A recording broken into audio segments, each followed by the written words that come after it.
Hi, in this video I'm going to show you how to use suspensions in both traditional harmony and also in a jazz piano context.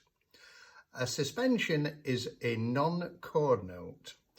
The most common suspension is probably the suspended fourth. So what do we mean by that? Well, let's take a C major triad, C, E and G.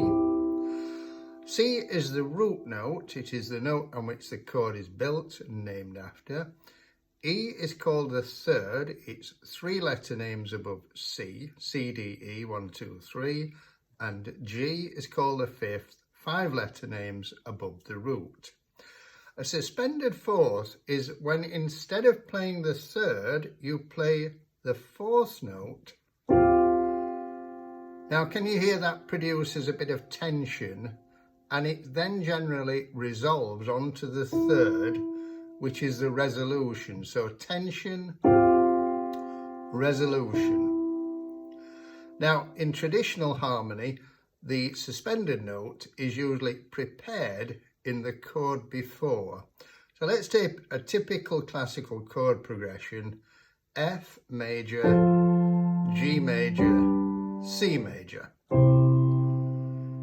Thinking in functional harmony terms, in the key of C major, that would be a 4-5-1 progression, F being the chord formed on the fourth note of a C scale, 1, 2, 3, 4, G being the chord built on the fifth note of a C scale, and C obviously chord built on the first degree. So 4-5-1. Now we've got a C at the top of the F chord, which goes to B in the G chord, and then back to C in the C chord again. But if we, instead of going to the B, keep the C over the G chord, you get the suspension, which resolves. So it creates that bit of tension and then resolution. Let's try that again.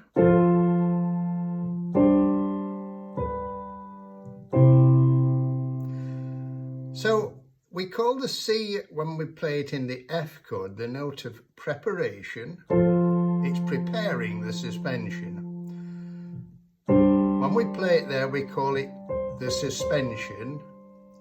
When we resolve it, we call that the resolution. And then back to the C chord. Now in classical music, that could be taken a stage further by introducing the seventh in on the G chord as a passing note. So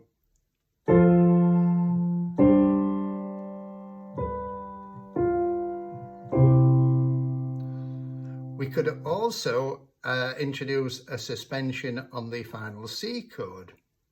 So we've got suspension over the G chord, suspended fourth, introducing the seventh of the G chord as a passing note, and instead of going straight to E, keeping that one down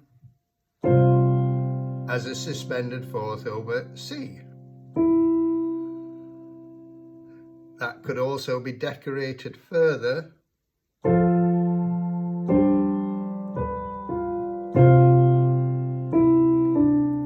just going down to the note one step below and then back up.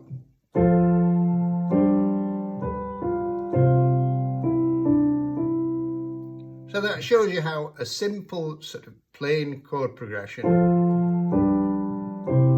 can sound quite a bit more elaborate.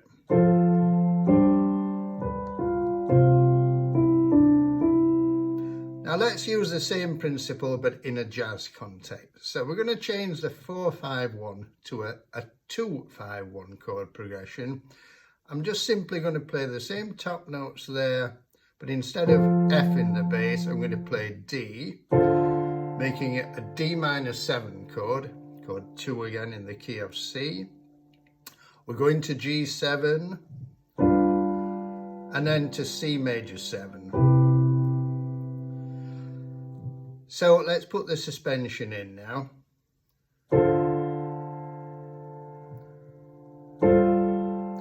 Now what I've done there, I've had the C as a suspended fourth, I've kept the A in, and this becomes the 9th of G7.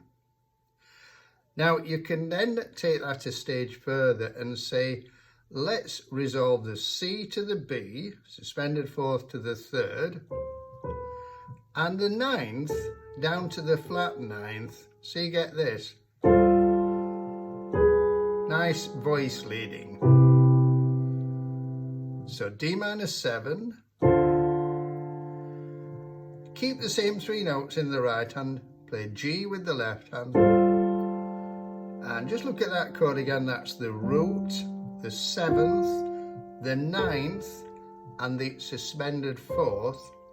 The suspended fourth, by the way, can also be known as the 11th.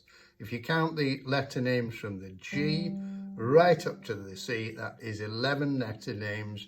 So that's another name for the same thing.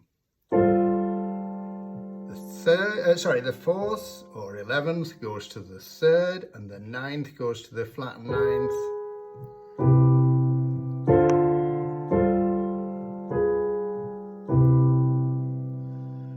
We can take it a stage further now and add the 9th of the D minor 7 chord. Just going to bring that down here. It sounds a bit richer down here. So D minor 7 with a 9th there. D, F, A, C, E, root, 3rd, 5th, 7th, 9th. Now, a typical voicing for a 2-5-1 in jazz would be this. And that works great. That sounds beautiful. That's D minor 9. Let's look at the G7. We've got the root, we've got the 7th, the 9th, the 3rd and the 13th, and then we go to a C major 9 chord. Root down at the bottom, 3rd, 5th, 7th and 9th. And you notice how smooth the voice leading is in that the C just drops 1 semitone. All the other notes in the right hand stay the same. Let's try now putting the suspension in though. So I'm not going to change any notes in the right hand. I'm just going to change the left hand to G. And then I'm going to take the suspended 4th or 11th to the 3rd, the 9th to the flat 9th, and I'm going to take the 13th to the flattened 13th. So in other words, the top 3 notes all go down 1 semitone.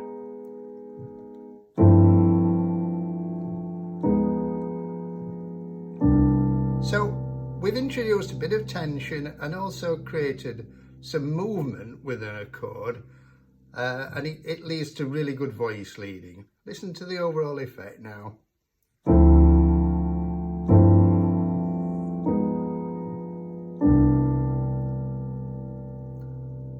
Hope that was useful. If it was, give it a thumbs up and please subscribe. See you in the next video.